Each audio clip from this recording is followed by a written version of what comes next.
Last time I got caught, Dad promised a punishment so brutal I'd remember it for life. Did I care? At 13, I was bulletproof too smart for grown-up threats, too wild to take warnings seriously. Our family was nothing special.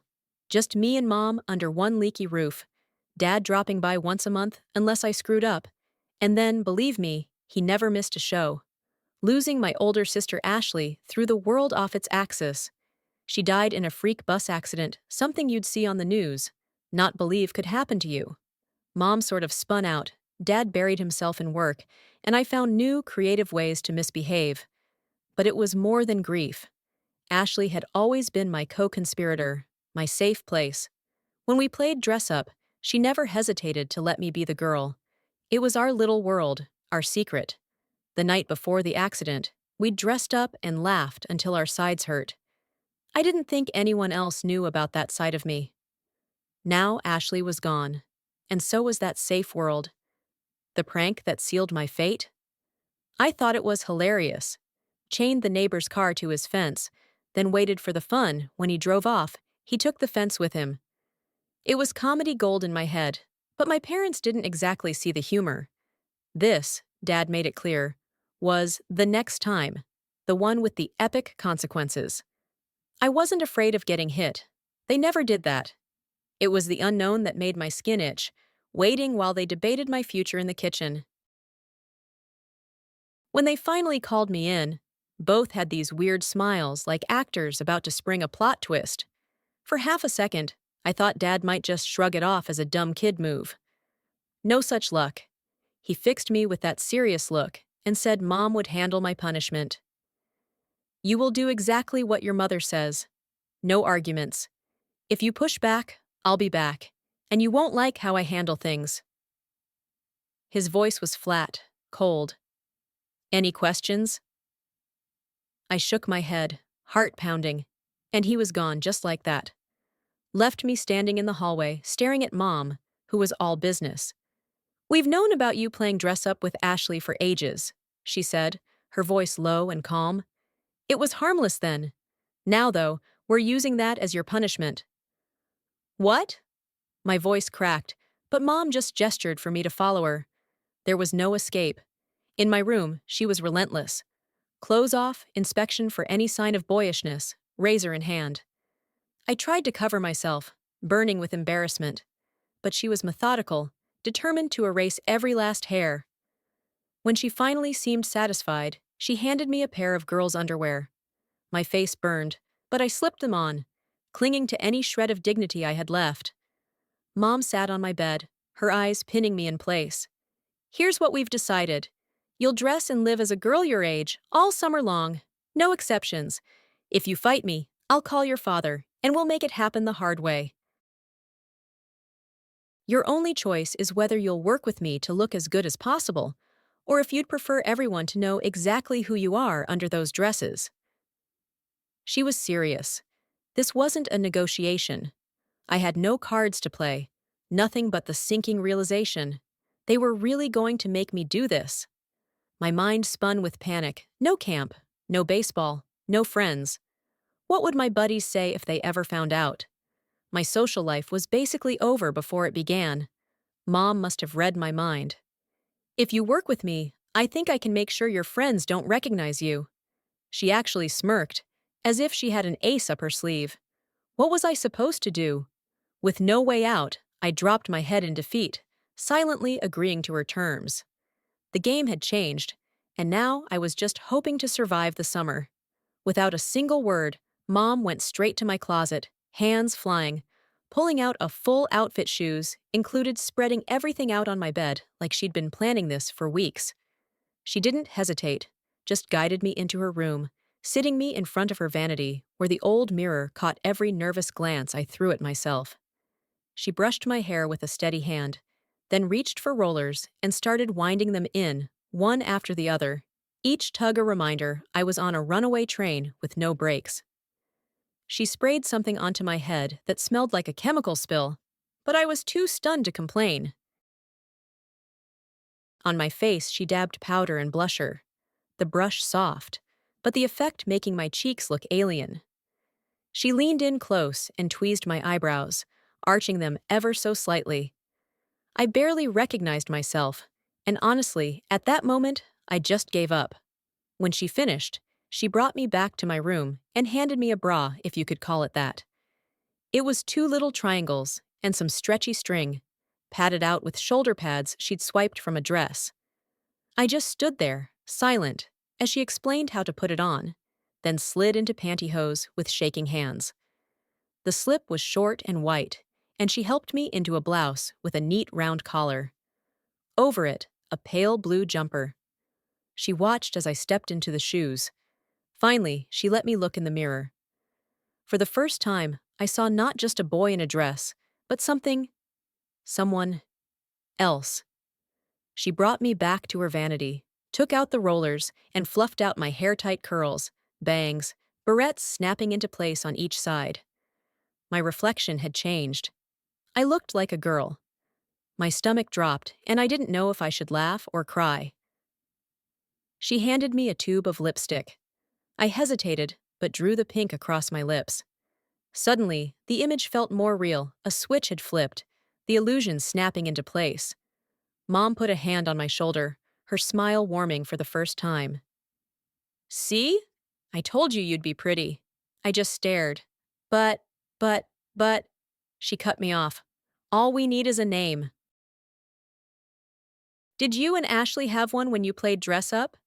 "Madison. She used to call me Madison Ann." Mom nodded, pleased. "Well, Madison Ann it is. Get used to it. You'll be hearing it all summer. Now, you're free until dinner. We're going to the mall later for a few things." I panicked. "I'm not going outside like this." She shook her head. "Oh yes, you are. I'm not letting you spend the summer glued to the TV or computer, Madison. Besides, Mrs. Carter wants a word. She expects an apology for the fence, and I can't think of a better time for you to do it." I begged, pleaded, tried every trick I knew, tears, bargaining, logic, whining. She was unmoved, calmly wiping away my tears, fixing my makeup, then walking me right to the front door. She opened it and waited. There was no escape. Her eyes told me not even to try. Stepping outside dressed like that was like stepping onto another planet. The breeze was cold against my legs, slipping under the skirt, making me hyper-aware of every inch of exposed skin. I clutched the purse she gave me like a lifeline and walked down the path, heart jackhammering. I turned left, dreading every step to Mrs. Carter's door. My mind spun with worst-case scenarios, my friends seeing me, the entire neighborhood gossiping. My secret would be toast. At the porch, I swallowed my pride and rang the bell. My hands shook. The door opened, and there was Mrs. Carter Young, pretty and smiling, like this was completely normal. "Madison, what a pleasure. Your mom told me how pretty you are, and I can see she was right. Come, sit in the kitchen." I could barely breathe, but followed her in, confused by how unfazed she seemed. She poured a glass of milk, slid a plate of cookies my way, and sat across from me. "My husband's furious, Madison, but when he meets such a sweet little girl, I'm sure he'll forgive you." I stammered. I, I, uh, sorry about your fence. It was just a joke." She raised her eyebrows. "Yes, but we still need to fix it. That costs money, you know." "We'll fix it," she went on, her tone light but firm. "But we think you ought to pay us back." "Can you do that?" I blurted. "I don't have any money." She didn't miss a beat. "That's what we thought. So, twice a week you'll come over and help with chores, dusting, polishing, vacuuming, grocery shopping. A few months should make us even, don't you think?" My voice came out tiny. "I guess." "Good attitude," she smiled, almost triumphant. "And since we can't have you getting your new clothes dirty, we'll find you a pretty apron. Want to help pick it out?" "No." My protest sounded weak, even to my own ears. It didn't matter anyway. A minute later, Mom arrived just as Mrs. Carter had clearly orchestrated, and before I could blink, I was swept along with them to the mall. The next hour was an assault of lace, satin, and ruffles. Mom selected 2 new bras, some small breast forms, and 3 different aprons, all unapologetically feminine. I had to try on everyone under her sharp-eyed supervision, cheeks flaming. Mrs. Carter chimed in, insisting I should always smell nice. She picked out a bottle of floral perfume and made it clear she expected me to use it religiously, so much for ever smelling like anything else. Then it was on to the piercing booth. My ears were pierced, small gold rings glinting in each lobe before I could even process the sting. Mom grabbed a girly wallet and a couple pairs of shoes, white heels, beige flats. Each stop felt like another door closing behind me. Walking through the mall in that getup was like starring in my own public humiliation, except nobody seemed to notice or care. People walked past as if I belonged there, a regular girl out shopping with her mom and neighbor. I tried to melt into the background, the fear sticking to me like a second skin. Then, Mom upped the ante. After the jewelry store, she marched me straight to the salon. A few brisk words to the stylist, and I was ushered into a chair while Mom and Mrs. Carter ran errands. The stylist washed my hair, rolled it tight, and doused it in chemical-smelling solution before parking me under a dryer. I flipped through a girl's magazine, but my eyes weren't really reading. When she finally led me to the mirror, I almost screamed. My ordinary sandy brown hair was gone, replaced by bright strawberry blonde ringlets. She brushed it out, and suddenly I had bouncy curls down to my shoulders. I barely recognized myself. Mom and Mrs. Carter returned, practically beaming at the transformation. Mom paid, took my hand, and we drifted back into the mall. Mrs. Carter couldn't help but gush. "You look absolutely adorable, Madison." I forced a smile, but my head was spinning. Mom only nodded, clearly satisfied. "No more fussing with your hair now that you have a perm," she said quietly. I realized with a sinking heart, there was no turning back. I could never pass for a boy again, not even in jeans. Mom had made sure of that. Back home, Mrs. Carter reminded me to be at her place by 8 the next morning. Makeup on, skirt or dress, perfume, no excuses. Mom promised I'd be there. That night, she pulled me into the kitchen, teaching me to cook, then made me wash dishes before sending me to change for bed. All my pajamas had vanished, replaced with cute little nightgowns. I put one on, feeling smaller than ever, then watched TV with Mom, neither of us saying much. Sleep brought no relief. My dreams twisted with the voices of mocking boys, judgmental girls, and the mirror image of my new self, Madison, the girl. Tears soaked my pillow as reality set in. My prank had rewritten my life, and I had no say in the matter. Morning came fast. Mom helped me get ready again, skirt, blouse, my own gym shoes this time. She said it was for comfort, as if that would make any of it easier. Right on time, I found myself standing on Mrs. Carter's porch, makeup perfect, nerves shot. When her husband opened the door, I burned with embarrassment. He said nothing, just let me in, leaving me face to face with my new fate. "Madison, do you have something to say?" Oh, I had a lot to say, how this was all a twisted idea I never wanted, how embarrassed and angry I felt, how I hated every second of it. But what actually came out was a quiet, "I'm sorry about your fence." Mr. Carter nodded, accepting my apology, then headed out, leaving me alone with his wife and my fresh humiliation. Mrs. Carter wasted no time. She tied a frilly apron around my waist and set me to work dusting every surface in sight. By noon, I was knee-deep in polish and feather dusters, moving from room to room until every shelf and baseboard gleamed. She watched me, giving the occasional gentle pointer, and always made sure to break for lunch. I would sit at her kitchen table, nibbling a sandwich in silence, feeling like I was floating in someone else's life. Day after day, the routine repeated. Vacuuming, scrubbing, organizing cupboards, even straightening out her basement. By Friday, I knew the layout of her house as well as my own. She was strict, but there was a kindness beneath it. She never yelled, never made me feel small. She let me go home at 3 sharp, and on Friday, she even told me I was free on weekends. That small mercy felt like sunlight after a week of rain. I was getting used to the pull of bra straps across my chest, the brush of a skirt against my legs, the little details of being Madison. Mrs. Carter kept correcting my posture. Bend at the knees, not the waist, Madison. And after enough reminders, it stuck.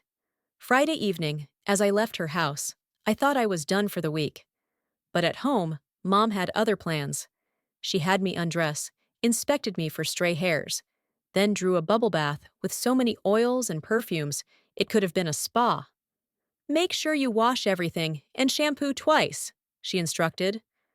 After my bath, she was waiting underwear, then a panty brief with a small washcloth on each hip to add shape, pantyhose, then her at the vanity directing every move as I did my own makeup.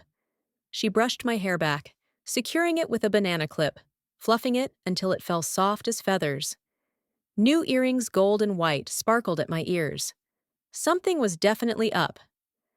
She opened a box and, using some kind of special glue, attached breast forms to my chest. They looked real, startlingly so. She handed me a bra, adjusted the straps to fit my new shape, and layered on a short slip, then a white lace dress with matching low heels. A necklace and 2 rings from Ashley's old collection went on, then a spritz of perfume. She handed me a tube of red lipstick, bold, not the usual pink, and a white purse. Wait in the family room, she said, disappearing to change. When she returned, she was dressed exactly like me. Before I could say anything, the doorbell rang. Mrs. Carter and her husband were there, both dressed up. It was obvious they had a plan, and I was along for the ride. We've decided you've worked hard this week, Madison. You deserve some fun. We're going to the theme park for dinner, and we'll stay for the fireworks. Mrs. Carter's smile was dazzling. I just nodded, knowing my opinion wouldn't change a thing. Mr. Carter drove. At the restaurant, we sat together and ordered food I barely tasted. No one stared. I even forgot for a moment that I was dressed as a girl. Just as I started to relax, fate sat my classmate directly across from me. I nearly choked. She glanced my way, then kept talking to Mrs. Carter, and I realized she didn't recognize me. Relief warred with fresh terror if she figured it out. My secret would be toast. After dinner, we went outside for the fireworks, settling into a perfect spot on the plaza. I sandwiched myself between Mr. Carter and Mom, wishing my classmate would just leave. No such luck. Hi, Mr. and Mrs. Carter, Mrs. Parker, Samantha called out, her eyes fixed right on me. Hi, Jennifer. Let me introduce Madison, Mrs. Carter said, not missing a beat. She'll be staying with me all summer. Samantha gave me a bright smile. Hi, Madison. Can I sit next to you? Everyone shuffled aside to make space, and she plopped down right by my side. Out of the corner of my eye, I spotted her brother Jason, the neighborhood pest, circling like a shark. Can I come over tomorrow, Madison? I bet we'll be good friends. She gave me a conspiratorial nudge. Jason shot us a curious glance, but Samantha just rolled her eyes. He's a pain, but he'll leave us alone. Then, with a grin, she turned to Mrs. Parker. Maybe you girls can come with me tomorrow? I have errands to run and we could stop for ice cream. I'd like that, Samantha chirped. What time? 9. Don't be late. Just like that, plans were made. No one asked me, as usual. The fireworks thundered overhead, and afterward, Samantha left with her family, while I trudged home with Mom, praying my secret was still safe. All I could do was hope Samantha would keep her lips sealed. The next morning, under Mom's sharp-eyed supervision, I got myself ready skirt, blouse, gym shoes for a scrap of comfort, red lipstick, hair clipped back, a little cloud of perfume. Samantha showed up on the dot, dressed in her own girly best, and we sat together, whispering, while Mom got her purse. She eyed me up and down, then leaned close. As good as you look. Why are you even wearing dresses? I muttered. I chained the Carters' fence to their car, and my parents picked this as punishment. I'm stuck like this all summer, not my idea. She shrugged. Well, last night I didn't recognize you. Then I saw your mom, and it clicked. By the way, Jason thinks you're cute. I rolled my eyes.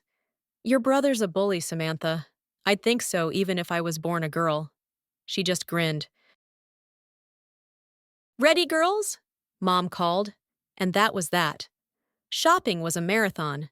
Mom's idea of a spree was to make me look even more convincingly girly. With the breast forms in place, I looked like Samantha's twin. Mom found outfits for me to try: skirts, blouses, another bra, panties, pantyhose, heels. When Samantha saw the effect, she gave me a wide-eyed look but said nothing. Two of the outfits actually made me look nice. Mom bought them both, plus a party dress. You'll be 14 next week, Madison. Every girl needs a party dress, she declared, sealing my fate. Later, while Samantha and I waited, her brother and some friends drifted over. Carl, everyone knew he had a crush on Samantha, stuck close to her, and she ate up the attention. Mike, who played third base on our baseball team and had known me forever, just smiled at me like nothing was weird. Samantha introduced us, and I nearly died inside, trying to act shy, but I guess it worked. Bill, seeing there was no drama, wandered off. Samantha didn't shoo the boys away, so I did my best impression of a demure, polite girl. Eventually, Mom came back, told us she had more shopping to do, and to meet her in the food court if we wanted to hang with the boys. Then she just left like it was no big deal. Carl took Samantha's hand. Mike offered his to me. I took it, hoping desperately he wouldn't see through my new disguise. For an hour, we walked the mall. Mike was sweet, funny, easy to talk to, and it honestly felt good to laugh. On the way home, we stopped for ice cream. Samantha blurted to Mrs. Parker, "He likes her. Madison's just too shy to say it." My face burned, but she wasn't wrong. Mike seemed to really like what he saw, and I was terrified of where that could lead. "That's nice, Madison," Mrs. Parker said, beaming. "Girls your age always attract boys. I'll add Mike to your party's guest list." Just like that, Mom decided everything again. I realized the party dress wasn't just a prop, she was throwing a real party for me, and the guest list kept growing. Things were spinning out of my control, and with my dad's threat echoing in my mind, the smart move was to keep playing along, no matter how much I wanted to scream. The possibility haunted me. If I pushed back one more time, I might find myself not just in dresses for the summer, but actually going to school that way. The way Dad had said it, I knew it wasn't just an empty threat. There was no escaping it now. Samantha, her brother, Mike, they'd all seen me as Madison. No way could I show up to school in September, pretend this summer never happened, and hope no one noticed. Worse, if I didn't act like the perfect girl, if the tiniest rumor started, I was sure Mom might just accidentally spill the secret herself out of spite. Both my parents were at the end of their rope with me, and I could feel how close I'd come to crossing a final line. This punishment was my only shot at redemption. Later that day, as Samantha left, and I was lugging my new clothes to my room, Mom came in, sitting on my bed, watching me as I half-heartedly hung up dress after dress. "Mike seems nice, Madison." I shrugged. "Yeah, he plays on our team. I've known him for years." She watched me, her tone gentle but unyielding. "All the kids think you're a girl, Madison. You know that, right?" I muttered. "I'm not a girl." "I don't get why you bought the party dress, why you're planning this party without telling me. Everyone will think I'm a girl. What happens when I just disappear in the fall? Won't they come looking for Madison? How long until they figure out who I am?" Mom sighed, a soft kind of exasperation. "But you are Madison. You and Ashley used to play dress-up all the time. Why does it matter now?" "Because I never left the house. I was safe. Now you want me to parade around for everyone." Her eyes flashed, but her voice stayed steady. "Don't take that tone with me. Maybe I should have told you about the party. It was supposed to be a surprise, something you'd enjoy. But you're so worried about being found out, you might as well wear a sign. This is a boy in a dress. If you keep panicking, you'll give yourself away." I almost yelled, but stopped myself. She softened. "No one has looked at you twice, Madison. Not Jason, not Mike. What you need is confidence. If you believe it, they'll believe it. Maybe we can try something to help you feel more comfortable. If I can help you really look like the girl you appear to be, will you work with me? I saw a slim chance at saving face, at surviving the summer. If you can make sure I won't be found out, sure, I'll try. The next morning, Mom came in with a determined look and a new plan. I found something online. If you're up for it, we can try it now. I raised an eyebrow. What is it? She brandished an ice bag. Trust me. Lie on the bed, she explained as she went, her voice clinical, businesslike. The ice was supposed to help somehow. I was skeptical, but let her work. She pressed the bag to my groin, waited, checked, pressed again, then gently folded and smoothed everything away. A quick application of superglue, a few minutes of awkward stillness, and it was done. Oh my, that works just wonderfully. Get up and take a look, Madison. Heart thumping, I stepped to the mirror and stared. My body looked like a girl's. My old self was gone, replaced by the image of Madison, a stranger, and somehow not a stranger at all. I let my fingers trace the new contours, feeling the strange absence, marveling at how, even just walking or moving, it all felt so much less foreign than I'd expected. The strangest part was the sudden absence of weight, of bulk. I could stand with my legs together without any awkwardness, and the tension in my thighs was gone. Mom tossed me a fresh pair of panties, and as I pulled them up, a new wave of shock hit me. I looked in the mirror and realized that now, at least physically, I was indistinguishable from any other girl my age. The relief was real, like an invisible burden I'd been dragging for years had finally slipped off my shoulders. Even if I still resented being forced into this role, I couldn't deny how much safer I felt, knowing no one, especially Jason or Mike, would ever suspect my secret. Only Samantha knew the truth, and she had her own reasons to keep quiet. If anything, she seemed happy to have another girl to hang out with. While I got dressed, Mom casually mentioned that most of Ashley's old clothes would probably fit me, and asked if I wanted to move into her room. That felt like a step too far, so I asked if I could just bring the vanity and big mirror over, maybe a few outfits that I liked. She agreed, and together we spent the afternoon rearranging my space. For the first time, I made a conscious choice to accept what was happening, even if it was only a half step. I packed my favorite of Ashley's things into my own closet, making room for this new version of myself.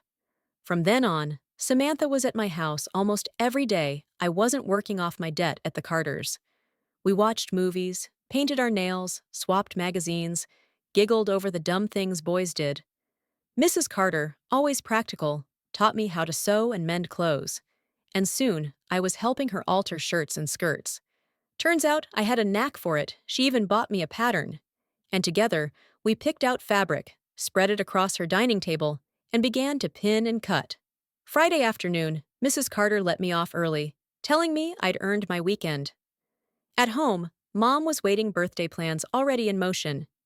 She whisked me off to the salon, where my hair was trimmed and styled again, and my nails were painted to a glossy shine. Then came lingerie shopping, new bras, impossibly soft panties, a pair of cute shoes, and a little jewelry to top it all off. My arms ached with shopping bags, and I secretly wanted to try everything on. But Mom told me to wait.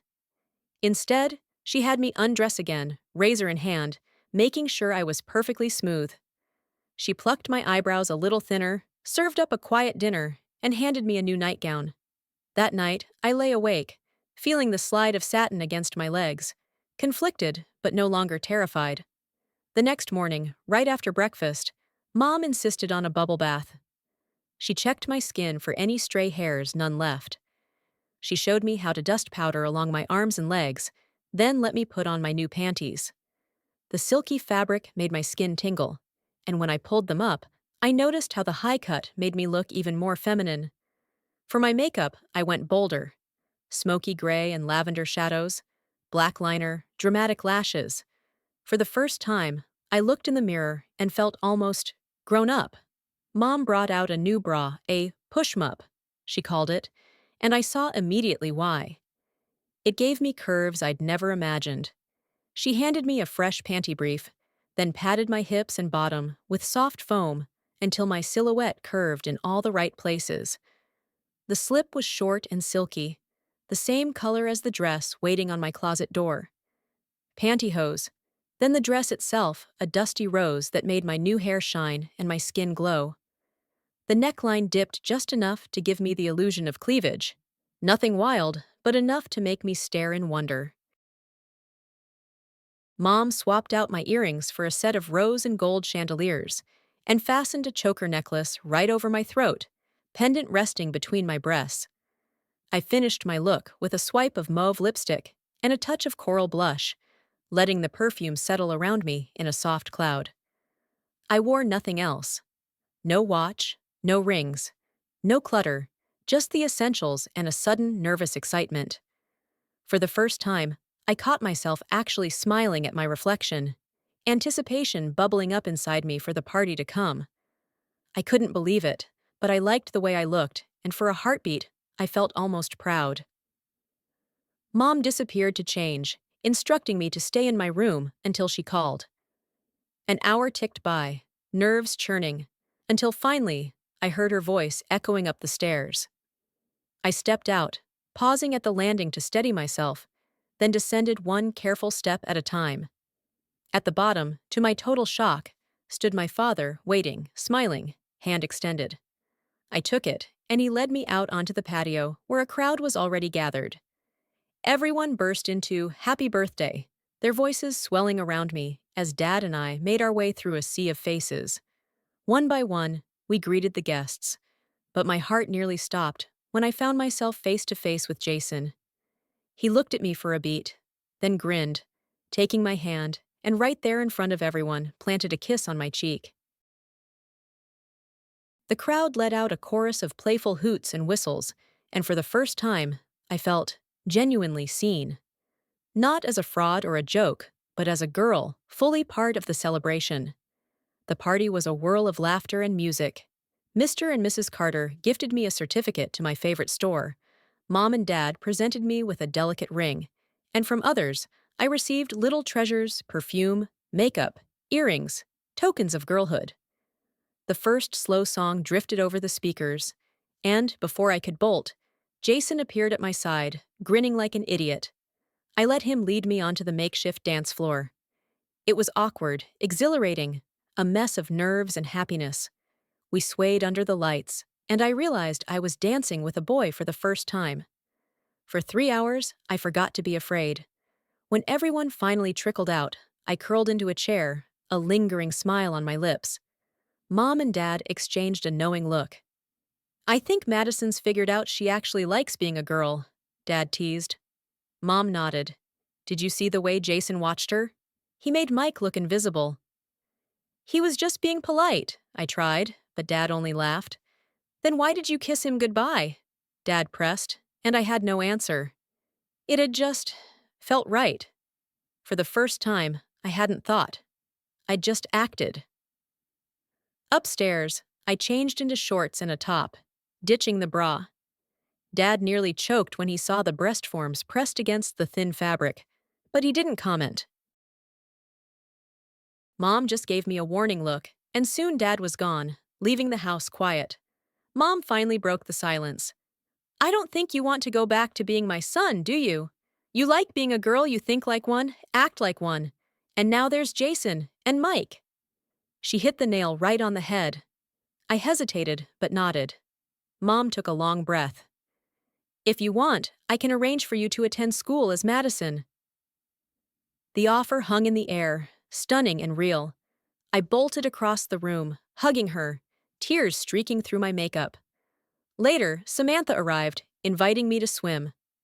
Mom said yes, so I dug out the bikini I'd taken from Ashley's things. At the pool, Jason was there too, in a barely there swimsuit. Not to be outdone, I peeled off my blouse and shorts, and for the rest of the afternoon, we played, splashed, teased, and he even kissed me twice on the lips. Samantha just laughed, especially when she caught the way Jason looked at me. The rest of the summer, I kept working with Mrs. Carter, learning to sew until I could alter any piece of clothing to fit just right. Jason asked me out 3 times, and each date was better than the last. With each kiss, I felt myself growing into this new identity. By the end of summer, changes came faster. My body needed less padding. Shaving became a memory.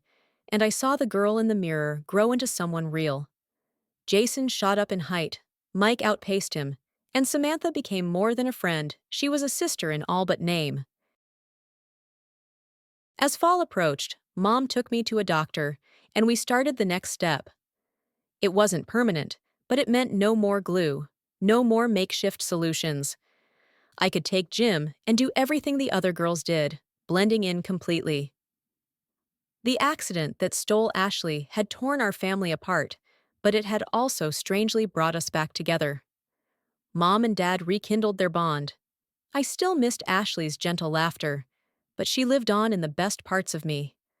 Now, for the first time, I understood what it meant to be truly seen and accepted. Life had changed in ways I never could have predicted, but in the end, I found joy, and a place I could finally call my own.